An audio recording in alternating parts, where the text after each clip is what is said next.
इस अध्याय में अम्ल क्षार एवं लवण के बारे में जो है दिया गया है। इस प्रकार से अपन खाना खाते समय जो है हमारे कपड़े पर जो है कुछ सब्जी जो है गिर जाए, इस प्रकार से कपड़े के ऊपर जो है पीले रंग के जो है दाग पड़ जाते हैं। इस दाग को जो है मिटाने के लिए अपन जो है साबुन का उपयोग करते हैं, जिससे कि दाग जो है वह हल्का हो जाता है। इस प्रकार से अपन जो है एक क्रियाकलाप के द्वारा जो है यह समझने का प्रयास किया कि वह पदार्थ क्या है। इस प्रकार से अपन क्रियाकलाप फर्स्ट के अनुसार जो है अपन देखते हैं। क्रियाकलाप फर्स्ट के लिए जो आवश्यक पदार्थ जो है सफ़ेद कपड़ा जो है, हल्दी जो है, इसी प्रकार से कपड़े धोने का साबुन जो है, नींबू जो है, पानी जो है और कटोरी जो है। इस प्रकार से उपयुक्त सामग्री अपन ले लेते हैं और प्रयोग के द्वारा अपन इसको जो है इसको करते हैं। इस प्रकार से हल्दी का जल में जो है पहले गाढ़ा घोल बना लेते हैं। उसके बाद इस घोल की कुछ बूंदें जो है सफ़ेद कपड़े के ऊपर जो है लगा देते हैं और उसी स्थान पर साबुन को यदि रगड़ें तो इस प्रकार से हल्दी का पीला रंग परिवर्तित होकर के जो है लाल रंग पर नींबू के रस की कुछ बूंदें डालते हैं। तो नींबू के कुछ बूंदें जो है डालने के पश्चात अपन हम देखते हैं कि पीला रंग पुनः प्राप्त हो जाता है,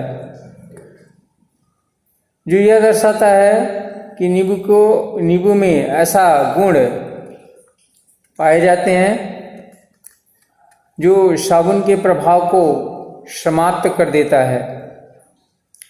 हम प्रतिदिन कई पदार्थों का उपयोग करते हैं और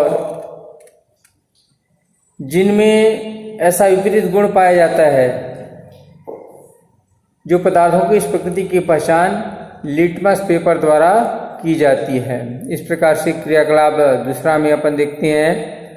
इसके लिए आवश्यक सामग्री जो है लाल तथा नीला लिटमस पेपर जो है, इसके पश्चात नींबू का रस, कपड़े धोने का सोडा, इमली का रस, खाने का सोडा, नमक, शक्कर, कुछ इसी प्रकार की कुछ बीकर जो है या कटोरियाँ जो है, ड्रापर और चम्मच। इस प्रकार से उपयुक्त सामग्री अपन लेकर के जो है इस प्रयोग को जो है दोहराते हैं। प्रत्येक नीला लिटमस और लाल लिटमस जो है होता है, इस प्रकार से प्रत्येक कटोरी में जो है लिए गए पदार्थ में जो है लाल लिटमस पेपर और नीला लिटमस पेपर को क्रमशः जो है डालते जाते हैं। इस प्रकार से हमको निम्न परिणाम प्राप्त होते हैं। इसमें नीले लिटमस पर जो है नींबू का रस जो है डाला जाता है, तब इस प्रकार से रंग उस का क्या हो जाता है, लाल हो जाता है। और इसी प्रकार से लाल लिटमस पर नींबू का रंग जो है डाला जाता है तो इस पर कोई प्रभाव नहीं होता है। इसके पश्चात कपड़े धोने का सोडा यदि डालते हैं तो इस प्रकार से नीला लिटमस पेपर जो है उसमें कोई परिवर्तन नहीं होगा। उसके बाद अपन देखते हैं कि लाल लिटमस पेपर जो है वह रंग क्या हो जाता है, नीला हो जाता है। इसी प्रकार से इमली का रस जो है, तो नीला लिटमस पेपर है तो रंग जो है क्या हो जाएगा, लाल हो जाएगा। इसी प्रकार से लाल जो है उसमें कोई परिवर्तन नहीं होगा। खाने का सोडा लेते हैं, इस प्रकार से कोई परिवर्तन नीला लिटमस पेपर पर नहीं होता है, लेकिन लाल लिटमस पेपर पर होता है, इसका रंग नीला हो जाता है। इसके बाद अपन देखते हैं शक्कर और नमक। शक्कर और नमक का विलयन में डालने पर जो है, दोनों को जो है यदि डाले जो है, तब दोनों में जो है किसी प्रकार का कोई परिवर्तन नहीं होता है। इस प्रकार से अपन उपयुक्त प्रक्रिया के द्वारा यह समझ सकते हैं कि उस समूह को, उन पदार्थों का कुछ समूह होता है, उस समूह को जो नीले लिटमस का रंग जो है लाल कर देते हैं, जो नीले लिटमस का रंग लाल कर देता है, ये सभी पदार्थ जो है अम्लीय कहलाते हैं। सभी पदार्थ क्या कहलाते हैं? अम्लीय कहलाते हैं। और इसके बाद कुछ पदार्थ का समूह ऐसा होता है जो लाल लिटमस का रंग नीला कर देते हैं, लाल लिटमस का रंग नीला कर देते हैं, वह क्षारीय पदार्थ कहलाते हैं।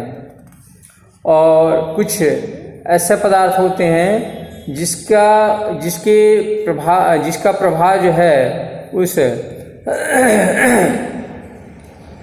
नीला लिटमस पेपर और लाल लिटमस पेपर कोई प्रभाव नहीं पड़ता है, उसको क्या कहते हैं? उदासीन कहते हैं।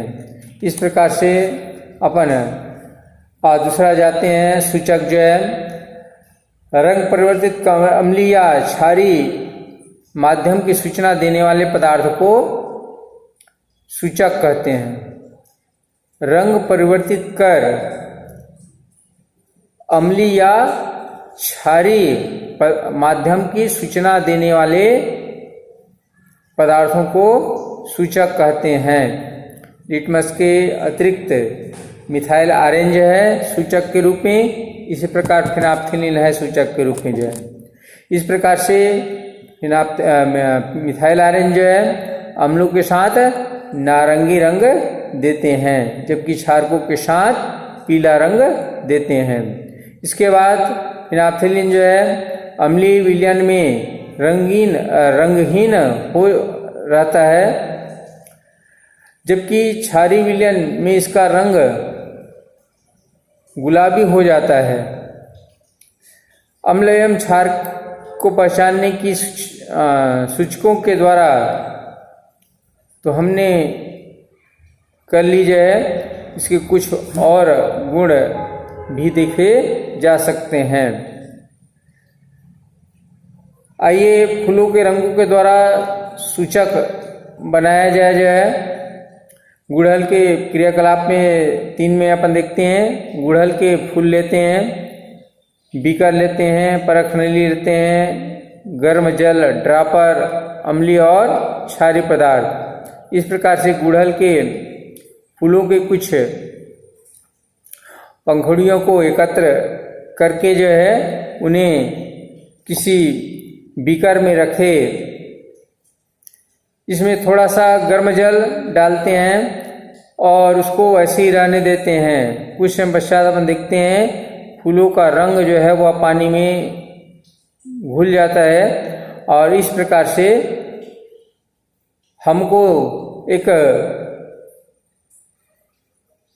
सूचक प्राप्त होता है। इस प्रकार से रंगीन जल का उपयोग सूचक के रूप में करते हैं। इस सूचक की 5-5 बूंदें सारणी 4.3 में दिए गए प्रत्येक विलयन में डालें। विलयन के आरंभिक रंग और उसका सूचना डालने के बाद रंग में परिवर्तन को नोट करें। इस प्रकार से अपन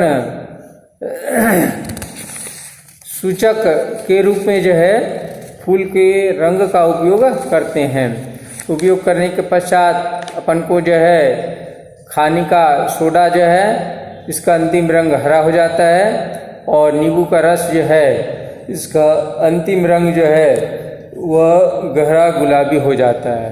इस प्रकार से अपन अम्लीय विलयन और क्षारीय विलयन की पहचान करते हैं। इसके बाद अपन देखते हैं अम्ल। तो अम्ल एसिड जो है जिसको कहा जाता है। इस प्रकार से एसिड शब्द का उद्भव लैटिन भाषा के एसिडस शब्द से हुआ है, जिसका अर्थ होता है खट्टा। इसका हिंदी रूपांतरण जो है अम्ल है। नींबू का, संतरा का, आंवला का, इमली का, इस प्रकार से कच्चा आम जो है, इस प्रकार से अपन देखते हैं ये सब जो है वह खट्टे होते हैं। चींटी अपन को काट देते हैं तब भी जो हमको बहुत दर्द का अनुभव होता है। इस प्रकार चींटी जो है फार्मिक अम्ल का हमारे शरीर में क्या करा देते हैं, इंजेक्ट करा देते हैं, जिसके कारण जो है वह दर्द होता है। इसके बाद जो है अपन देखते हैं कि ऐसे अम्ल जो प्राणियों और वनस्पतियों के द्वारा प्राकृतिक रूप से प्राप्त होते हैं, ऐसे अम्ल जो प्राणियों एवं वनस्पतियों द्वारा प्राकृतिक रूप से प्राप्त होते हैं, उसे प्राकृतिक अम्ल कहते हैं। इसमें अपन देखते हैं संतरा, सेब, चींटी, मधुमक्खी, कटा, दूध, दही, सब में जो है अम्ल होता है। इन अम्लों को जैसे संतरा, नींबू में साइट्रिक अम्ल पाया जाता है, सेब में मैलिक अम्ल पाया जाता है, फटा हुआ दूध, दही में जो है लैक्टिक अम्ल, सिरका में एसिटिक अम्ल, इमली में टार्टरिक अम्ल, टमाटर में ऑक्जेलिक अम्ल। इस प्रकार से विभिन्न प्रकार के अम्ल पाए जाते हैं। हम विभिन्न प्रकार के जो है खनिज से जो है विभिन्न प्रकार के अम्ल प्राप्त किए जा सकते हैं। जैसे अपन देखते हैं कि हाइड्रोक्लोरिक अम्ल जो है, इसी प्रकार से सल्फ्यूरिक अम्ल जो है, इसी प्रकार से नाइट्रिक अम्ल जो है, ये जो है वह क्या कहलाते हैं, ये प्रयोग में जो है उपयोग में लाए जाते हैं। इस प्रकार से इसके बाद अपन विभिन्न प्रकार की जो है क्रियाओं के द्वारा अम्ल पहचानते हैं। तो अपन देखते हैं लोहा जो है वह ऑक्सीजन के साथ क्रिया करके क्या बनाते हैं, ऑक्साइड बनाते हैं, फेरिक ऑक्साइड। और इस प्रकार से इसका जंग लग जाता है। इसी प्रकार से भिन्न भिन्न पदार्थों में जो है विभिन्न प्रकार की जो है जंग लगते हैं, और इस जंग को जो है अपन रोकने का उपाय जो है बताते हैं, जिससे कि जो है जंग नहीं लगता है। अपन देखते हैं एक बर्तन जो है लोहे का जो है, और इस प्रकार से उस पर पालिश न किया जाए तब उस पर जो है जंग लग जाता है। इसके लिए जो है क्रोमियम अथवा जस्ते जैसी धातु की परत चढ़ाना आवश्यक है। इस जस्ते और क्रोमियम की परत चढ़ाया जाता है, उसको गैल्वेनाइजेशन कहते हैं, गैल्वेनाइजेशन कहते हैं। इस प्रकार से इसके बाद जो है अपन देखते हैं क्रियाकलाप 4 जो है आवश्यक सामग्री दिया गया है। तनु हाइड्रोक्लोरिक अम्ल, दानेदार जिंक, माचिस, परख नली जो है, एक परख नली लेते हैं। परख नली में जो है 1/4 भाग तनु हाइड्रोक्लोरिक अम्ल लेते हैं और उसमें जो है दानेदार जिंक मिला देते हैं। क्रिया होती है, फलस्वरूप गैस बनती है। परख नली के मुंह से परख नली के मुंह से जो है निकलने वाली गैस के मार्ग में जलती हुई माचिस की तीली ले जाएं तो वह माचिस की तीली जो है नीली लौ के साथ जलने लगती है और पाप की आवाज आती है। यह कौन सी गैस है? हाइड्रोजन गैस है। इसी प्रकार से zinc Zn plus HCl is equal to ZnCl2 plus H2। अब इसको क्या करेंगे, बराबर करेंगे जो है दोनों ओर जो है, इस प्रकार से 2HCl आएगा। इस प्रकार से यह बराबर हो गया जो है। इसके बाद अगला जो है संगमरमर का चूरा जो है, तनु हाइड्रोक्लोरिक अम्ल जो है और परख नली जो है। एक परख नली में संगमरमर का चूरा जो है लेते हैं, इसमें थोड़ी मात्रा में तनु हाइड्रोक्लोरिक अम्ल डालते हैं। इस प्रकार से इस परख नली में बुदबुदाहट के साथ गैस निकलती है। चूंकि परख नली में कैल्शियम कार्बोनेट पाया जाता है जो तनु हाइड्रोक्लोरिक अम्ल के साथ क्रिया करके जो है कार्बन डाइऑक्साइड गैस उत्पन्न करती है। अम्ल के कार्बोनेटों व बाइकार्बोनेट के साथ क्रिया कराने पर कार्बन डाइऑक्साइड बनते हैं। अम्ल के इस गुण का उपयोग अग्निशामक यंत्र में किया जाता है।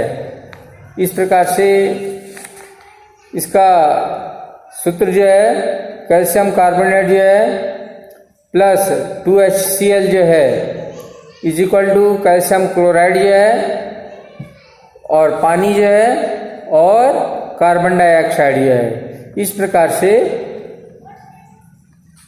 अम्ल जो है। अब अम्लों के उपयोग दिया गया है। पहला जो है सल्फ्यूरिक अम्ल का उपयोग उर्वरकों जैसे ammonium sulphate, super phosphate, car battery में बैटरी अम्ल के रूप में तथा अग्निशामक यंत्र में उपयोग किया जाता है। इसके बाद दूसरा जो है अम्ल का उपयोग दिया गया है हाइड्रोक्लोरिक अम्ल का उपयोग नमक के शुद्धिकरण में, चीनी मिट्टी के बर्तन या टाइल्स की सफाई करने में होता है। इसके बाद तीसरा दिया गया है नाइट्रिक अम्ल। नाइट्रिक अम्ल का उपयोग उर्वरक जैसे अमोनियम नाइट्रेट बनाने में तथा सोने चांदी के गहनों की सफाई करने में करते हैं। इस प्रकार से